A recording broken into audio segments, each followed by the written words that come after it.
네, 방금 아름답고 힘있는 찬송이 감동이 지금 아직도 먹먹할 정도로 은혜를 많이 받았습니다. 감사합니다.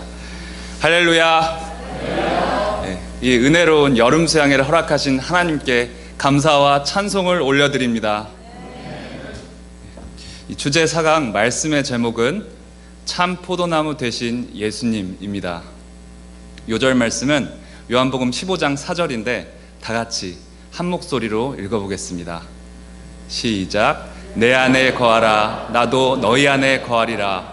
가지가 포도나무에 붙어있지 아니하면 스스로 열매를 맺을 수 없음 같이 너희도 내 안에 있지 아니하면 그러하리라.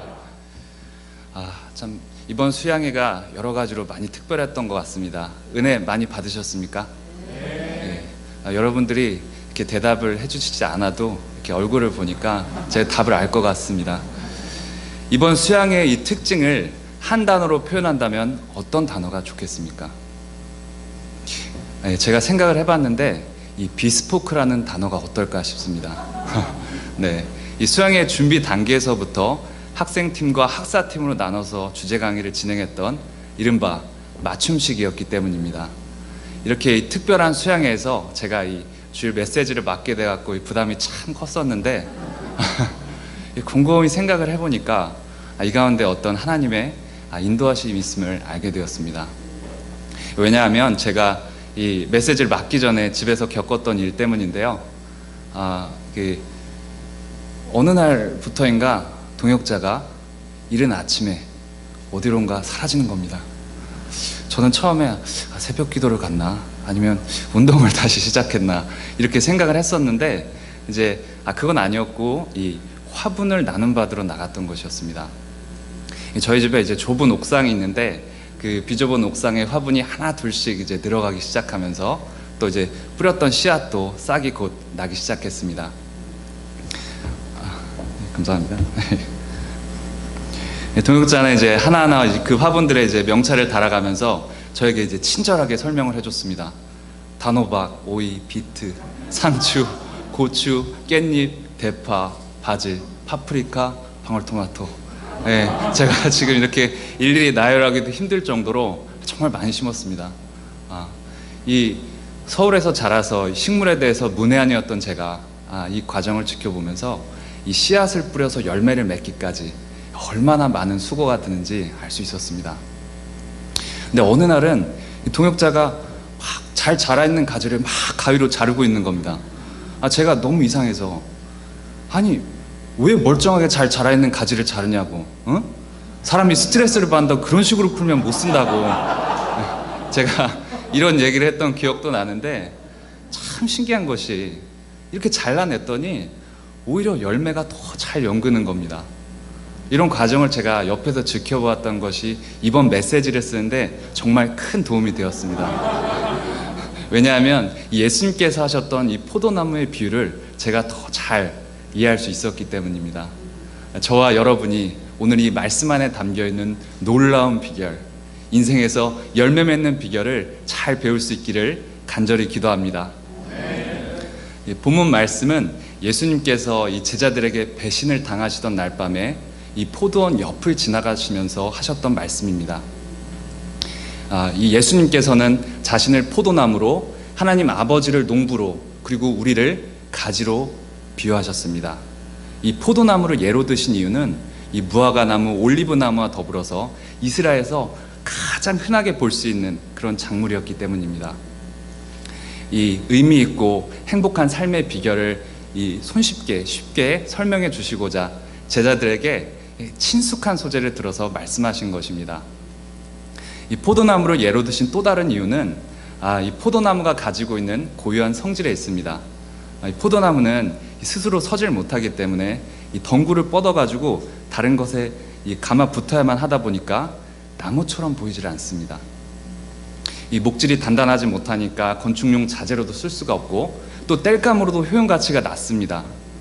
오직 열매를 맺을 때야 비로소 그 존재의 가치를 인정받을 수 있다는 점에서 이 포도나무를 예로 드신 것입니다. 그런데 그냥 포도나무가 아니고 참 포도나무라고 하신 이유는 무엇일까요? 그것은 예수님께서, 이 예수님만이 하나님께 선택받은 유일한 포도나무이기 때문입니다. 이 참이라는 표현을 쓰신 것을 볼 때 우리가 이 참이 아닌 다른 것도 있겠구나 하고 손쉽게 유추를 할 수가 있습니다. 이 예나 지금이나 이 참 포도나무인 척 행세하는 세력들이 있다는 것입니다. 우리나라를 떠들썩하게 만들었던 이 신천지와 같은 이단 세력은 말할 것도 없고, 다른 사상이나 종교 혹은 우리가 예수님보다 더 우선시하는 것이 있을 때 다 참이 아닌 거짓 포도나무라 할 수 있습니다. 왜냐하면 그 안에 영원한 생명이 없기 때문입니다. 그런데 참 안타까운 것이 이 세상에는 예수님보다도 우리의 이 관심을 잡아끄는 것들이 너무나 많습니다. 이 대표적인 사례로 돈을 들 수가 있습니다. 여러분 혹시 이 파이어족이라는 말을 들어보신 적이 있으신가요? 예, Financial Independence Retire Early, 약자로 제가 안 할 걸 그랬습니다.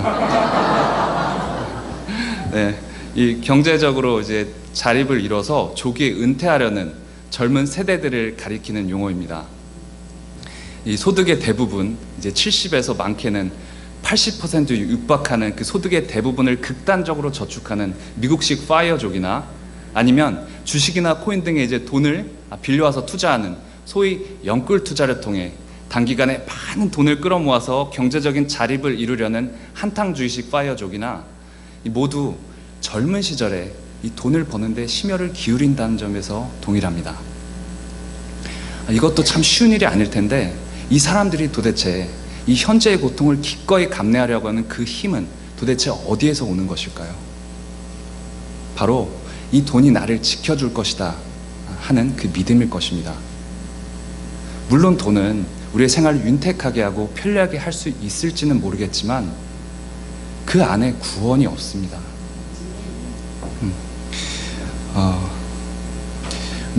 생활의 온갖 그 불평과 이 고통들을 다 참아가면서 열심히 돈을 끌어모았는데 그 결국이 심판이라면 얼마나 허무합니까? 돈뿐만이 아니라 다른 것도 마찬가지입니다. 그래서 예수님께서 요한복음 14장 6절에서 이렇게 말씀하시지 않았습니까? 내가 곧 길이요 진리요 생명이니 나로 말미암지 않고는 아버지께로 올 자가 없느니라.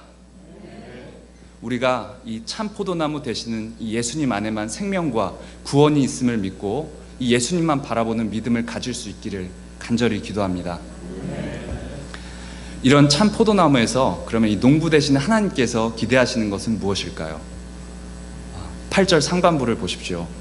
너희가 열매를 많이 맺으면 내 아버지께서 영광을 받으실 것이요. 바로 많은 열매를 맺는 것입니다. 앞서서 제가 이제 화분에 이제 식물을 키웠던 이야기를 소개를 해드렸는데 이 비슷한 경험이 있으신 분들이라면 이 씨앗을 뿌려서 열매를 맺었을 때 그 기쁨이 얼마나 큰 것인지 충분히 공감하실 수 있을 겁니다. 하물며 우리가 삶 가운데 풍성한 열매를 맺었을 때 이 우리를 지으신 하나님께서는 얼마나 기쁘시겠습니까? 하나님께서는 우리가 삶 가운데 풍성한 열매를 맺길 간절히 원하고 바라십니다. 이런 열매가 있을 때 우리가 기쁘고 보람차고 행복하기 때문입니다. 그렇다면 이 하나님께서 기대하시는 그 열매란 구체적으로 어떤 것입니까? 사도 바울은 갈라디아서 5장 22절과 23절에서 사랑과 희락과 화평과 오래 참음과 자비와 양선과 충성과 온유와 절제를 성령의 열매라 했습니다. 이런 열매가 우리 안에 있을 때 우리의 마음 깊은 곳에서는 잔잔한 평강이 흐르고 또 이 기쁨이 충만해져서 누가 시키지 않아도 이 감사의 말이 입 밖으로 절로 흘러 넘칩니다. 이런 가운데서 우리가 우리 자신을 하나님께 기뻐하시는 일에 드리고자 애쓸 때 외적인 열매도 맺게 되는 것입니다. 이런 기쁨을 함께 나누고 싶어서 주변에 이 예수님을 알리는 전도의 열매도 있고, 디도서 3장 14절에서는 도움이 필요한 사람들을 돕는 선행을 열매로 언급하고 있습니다. 또 우리 사람들도 열매 없는 자가 되지 않게 하기 위하여 필요한 것을 예비하는 좋은 일에 힘쓰기를 배우게 하라. 우리 안에 이런 성령의 열매가 있을 때 우리가 학교에 있든지 직장에 있든지 그 어디에 있든지 우리가 세상의 빛과 소금으로서 선한 영향력을 발휘하고 이런 우리의 삶을 통해서 하나님께서 영광을 받게 되는 것입니다. 그런데 이런 참 포도나무에서 이 열매를 맺기 위해서는 이 가지의 역할이 중요합니다. 2절에서는 이 포도나무에 붙어있는 두 종류의 가지에 대해서 언급되어 있습니다. 먼저는 열매를 맺지 못하는 가지입니다. 물은 내게 붙어있어 열매를 맺지 아니하는 가지는 아버지께서 그것을 제거해 버리시고, 이 제거해 버린다는 표현이 나와서 조금 살벌하게 들리긴 하는데요, 이 생각해 보면은 열매도 맺지 못하는 것이 이 포도나무에 그냥 떡하니 들러붙어 가지고 양분만 쭉쭉 빨아버리면 제거해 버려도 할 말은 없을 것 같습니다. 그런데 이 본문에서는 오늘 이 제거한다는 표현이 조금 다른 의미로 사용되었습니다. 헬라어 원어로는 아이로라고 하는데, 여기에는 이제 제거해 버린다는 뜻뿐 아니라 이 들어 올린다는 뜻도 포함되어 있습니다. 오늘 말씀에서는 이 들어 올린다로 해석할 수가 있는데, 이를 위해서 우리가 이 포도나무의 성질에 대해서 조금 더 알아볼 필요가 있습니다. 이 포도나무 가지는 이제 본디 스스로 서질 못하고 밑으로 축 처져 가지고 이 바닥을 기면서 막 자라는 그런 성질이 있습니다. 그러다 보니까 이 잎사귀에는 흙먼지가 앉게 되고, 이 비라도 하늘에서 오게 되면 진흙이 묻으면서 햇볕도 받지 못하고 공기도 통하지 않으니까 결국 곰팡이가 피게 됩니다. 본문에서는 이렇게 밑으로 축 처져 가지고 흙먼지를 자욱하게 뒤집어 쓰고 있는 그 가지를 이 들어 올려서 열매를 잘 맺을 수 있도록 울타리에 메어주는 농부의 손길을 표현하고 있는 것입니다. 그러니까 열매를 못 맺는다고 이 당장 잘라버리는 것이 아니라 어떻게든 열매를 맺을 수 있도록 돕고자 하는 것이 농부의 마음, 하나님 아버지의 마음인 것입니다. 이렇게 열매를 맺지 못하는 가지는 예수님을 알지만 이 예수님과의 영적인 관계를 맺지 못하고 죄에 빠진 사람들을 가리킵니다. 대표적인 사례로 가룟 유다를 들 수가 있습니다. 그는 12 제자 중에 하나로서 이 동계를 맡을 정도로 예수님의 신뢰를 받았고 또 그만한 능력도 있는 사람이었습니다. 그런 그가 이 제자 공동체에 속해 있었음에도 예수님과의 그 깊은 관계성을 맺지 못하고 예수님을 자기 이상을 실현하는 데 이용하려다가 그마저도 여의치 않으니까 어떻게 했습니까? 은전 30냥에 팔아버리고 말았습니다. 6절에서는 이런 가지의 비극적인 결국에 대해서 언급되어 있습니다. 사람이 내 안에 거하지 아니하면 가지처럼 밖에 버려져 마르나니 사람들이 그것을 모아다가 불에 던져 사르느니라. 하나님께서는 우리가 이런 비극적인 결말을 맞길 바라시지 않기 때문에 우리의 삶 가운데 개입하십니다. 마치 포도나무에 붙어있지만 이 밑으로 처져 있는 그 가지를 들어 올려서 메어주는 농부의 손길과 같이 우리의 삶에 개입하시고 필요하면 사랑의 매도 드시는 것입니다. 하나님께서는 제가 학생 때 저를 참 불쌍히 여기시고 제 삶 가운데 많이 개입을 해주셨습니다. 왜냐하면 제가 이 세상 성공에 너무 목이 말라서 이 신앙생활을 짐과 같이 여겼기 때문입니다. 그러다 보니까 봄, 여름, 가을에는 열심히 말씀 공부하고 소감도 발표하고 수양회도 참석하고 그러다가 이 시험이 있는 겨울만 되면은 저는 매번 힘들어졌습니다. 저를 아시는 분이 계시네요. 하나님은 이 시험을 통해서 정말 제가 얼마나 무력한 사람인지 깨닫게 하시고 이 자존감이 바닥까지 낮아질 정도로 이 사랑의 매를 호되게 드셨습니다. 당시에는 너무 아팠는데 이런 하나님의 개입하심, 인도하심이 없었더라면 저는 회개하지 않고 여전히 세상 바라보고 썩어 없어질 것만 쫓아서 살고 있었을 것입니다. 이렇게 우리를 너무나 사랑하셔서 우리가 열매를 맺기까지 때때로 우리를 징계하시는 이 하나님 아버지의 아픈 마음을 우리가 깨닫고 말씀 앞에 먼저 회개하는 성숙한 믿음을 가질 수 있기를 간절히 기도합니다.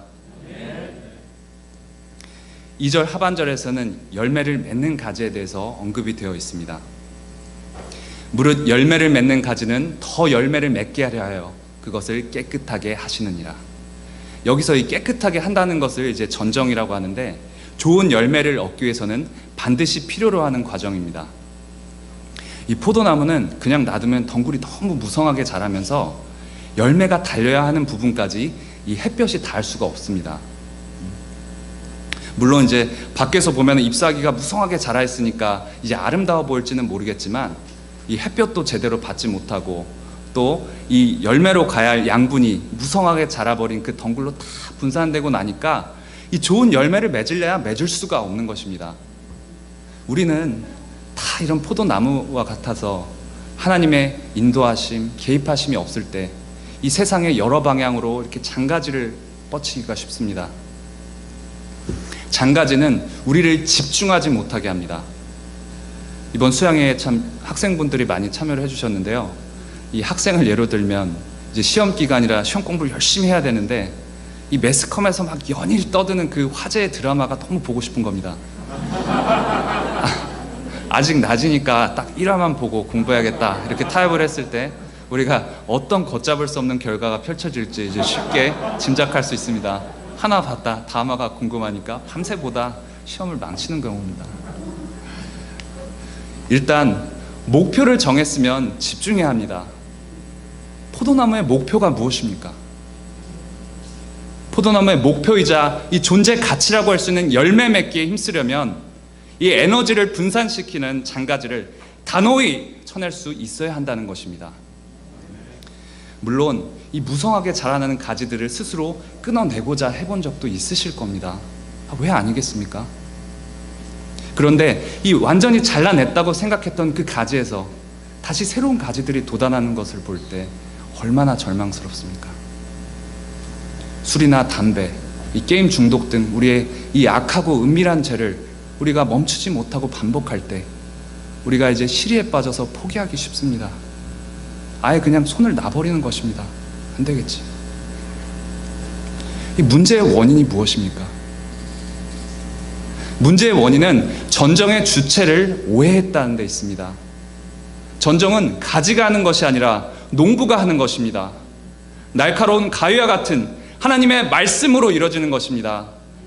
하나님의 말씀은 좌우의 날선 어떤 검보다도 예리하여 혼과 연과 영과 및 관절과 골수를 찔러 쪼개기까지 하며 또 마음과 뜻과 생각을 판단한다고 하셨습니다. 이런 말씀이 우리 안에 살아있을 때 우리의 그 잠들었던 이 영적인 양심이 깨어나고 우리의 그 죄악된 행동들이 하나 둘씩 잘려나가게 되는 것입니다. 이를 위해서 우리가 매주마다 선포되는 말씀을 깊이 영접하고 매일 이 영의 양식이 되는 말씀을 먹고 반추하는 가운데 우리가 세상을 이길 힘과 용기를 얻게 될 것입니다.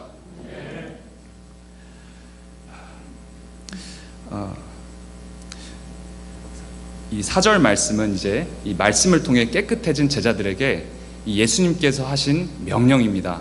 이 요절 말씀이기도 한데 다 같이 다시 한번 읽어보겠습니다. 시작. 내 안에 거하라 나도 너희 안에 거하리라.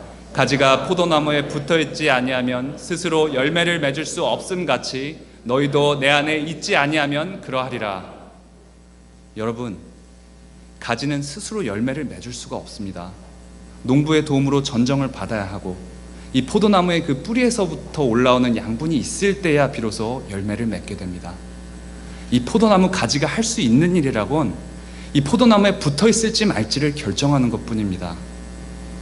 좋은 열매를 기대할 수 있는 참 포도나무에 잘 붙어 있기만 하면 언젠가 이 열매는 자연스럽게 맺히기 마련입니다. 이런 의미에서 예수님은 우리에게 내 안에 거하라, 내 안에 거하라 말씀하고 계십니다. 근데 생각을 해보면 이제 예수님께서는 정말 이 십자가 사역을 코앞에 두고 계셨던 만큼 이 제자들과 함께 할 수 있는 시간도 정말 얼마 남지 않았는데 이 짧은 본문에서 무려 이 거하라는 말씀을 10번이 넘게 하고 계십니다. 그만큼 이 예수님 안에 거하는 것이 중요하다는 것입니다. 그렇다면 이 예수님 안에 거하는 것이란 무엇을 뜻하는 것입니까? 신앙 경력이 길다고 해서 센터에 오래 있다고 해서 예수님 안에 거하는 것이 아닙니다. 요한계시록 3장 20절은 이렇게 말씀하고 계십니다. 볼지어다 내가 문 밖에 서서 두드리노니 누구든지 내 음성을 듣고 문을 열면 내가 그에게로 들어가 그와 더불어 먹고 그는 나와 더불어 먹으리라. 이 예수님 안에 거한다는 것을 예수님과 연합하여 인격적인 교제를 나누는 삶으로 표현하고 있습니다. 이 예수님의 성품과 가르침이 담겨있는 이 말씀을 읽고 묵상하고 또 순종하는 가운데 예수님을 닮아가는 것이 예수님 안에 거하는 것입니다. 시편 1편 2절에서는 이런 삶의 기쁨에 대해서 잘 표현하고 있습니다. 오직 여호와의 율법을 즐거워하여 그의 율법을 주야로 묵상하는도다. 이 말씀을 주야로 묵상하는 가운데 이 말씀 안에 담겨있는 그 정수가 우리 안에 녹아들게 되고, 더 나아가서 말씀에 순종하는 가운데 예수님의 닮아가는 근본적인 변화가 일어나는 것입니다.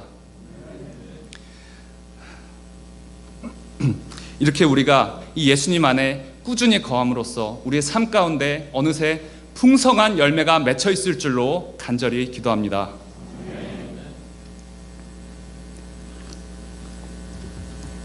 그런데 우리는 이 예수님을 주요 그리스도로 고백했음에도 불구하고 우리의 삶 가운데 때때로 스스로 왕노릇할 때가 많습니다. 예수님의 간섭이 싫고 답답해서 예수님을 내 삶 가운데서 밀어버리고 마음 문 밖에 세워두는 것입니다.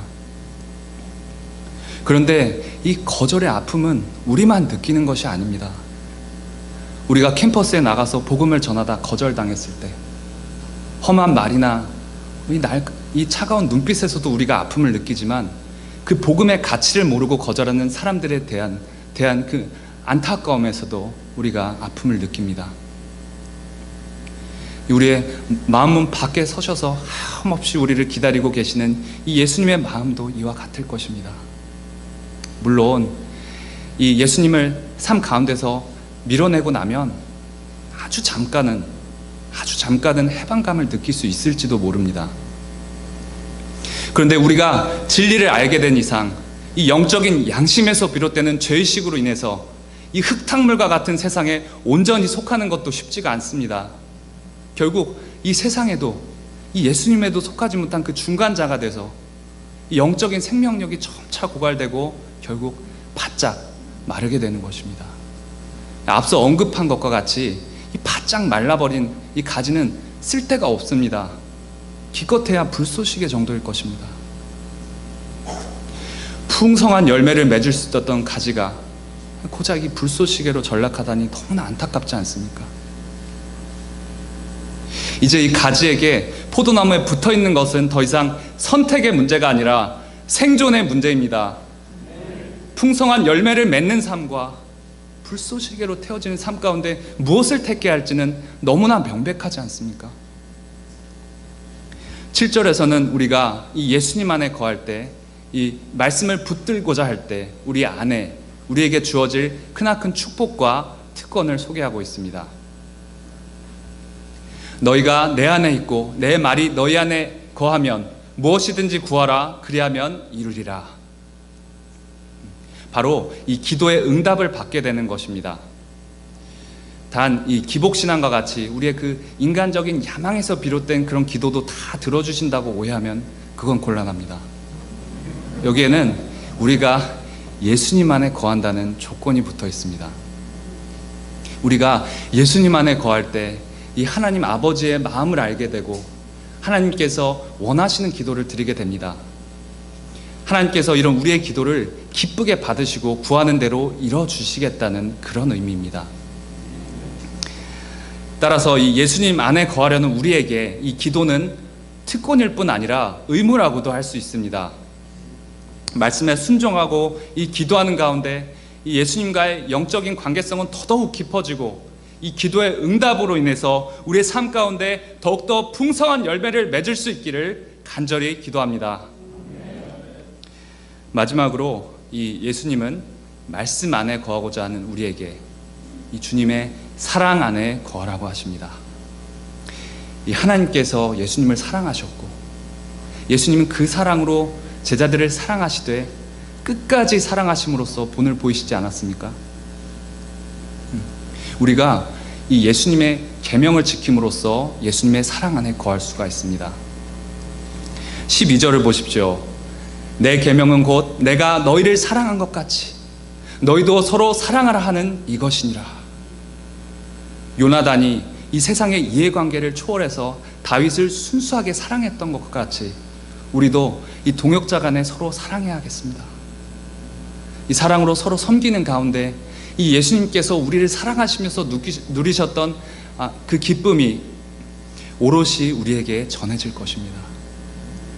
우리가 이 사랑으로 섬기며 서로 동역하는 가운데 이 하나님의 아름다운 포도원을 이루고 더욱 풍성한 열매를 맺어 하나님께서 영광을 받으실 수 있기를 간절히 기도합니다. 제가 이번 메시지를 준비하면서 제일 어려웠던 부분이 있다면 바로 이 거하라는 말씀이었습니다. 이 구체적인 체험이 없을 때 자칫 이 메시지가 이 추상적인 의미를 나열하는데 그칠 수가 있었기 때문입니다. 제가 매일 말씀을 본다고 하지만 이 막상 바쁜 일상이 시작되고 나면은 이 마음이 너무 분주해져서 말씀이 제 안에 들어올 틈이 없었습니다. 공교롭게도 제가 이번 메시지를 맡으면서 이 예수님 안에 거하는 것이 무엇인가 조금씩 알 수 있었습니다. 내용이 어려워서 이 본문 말씀을 계속 반복해서 읽어야 했고 또 관련 자료도 찾아보면서 연구해야 했습니다. 이렇게 예수님 안에 거하는 것이 무엇인가 이제 알게 되고 나니까 그 다음에 이제 저에게 드는 생각은 이 제 안에 맺힐 열매였습니다. 이 앞서서 사랑과 희락과 화평과 오래 참음과 자비와 양선과 충성과 온유와 절제를 성령의 열매라 했는데 이 지난 한 해 동안 제 안에 가장 많이 맺혔던 것이 무엇인가, 가장 많이 맺혔던 열매, 그 감정이 무엇인가 돌이켜보니까 이 판단에서 비롯된 분노였습니다. 이 뭔가 너무 제 마음대로 되지 않는다 싶으면 너무 쉽게 판단하고 정죄해버리니까 이 제 마음속은 정말 이 시꺼멓게 썩어 있는 것 같았습니다.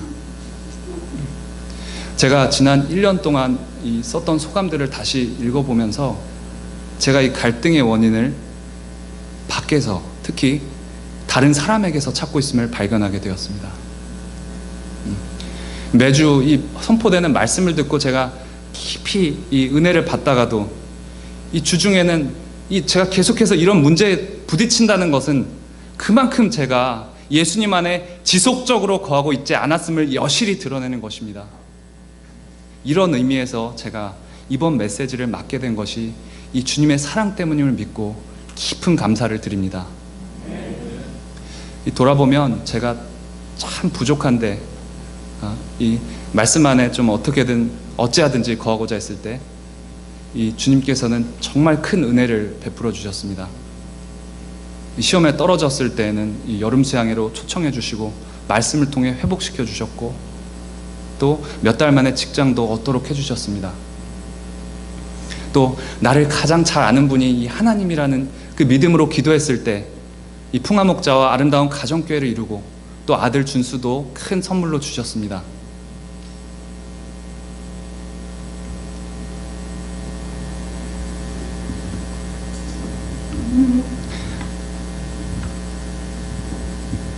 돌아보면 제가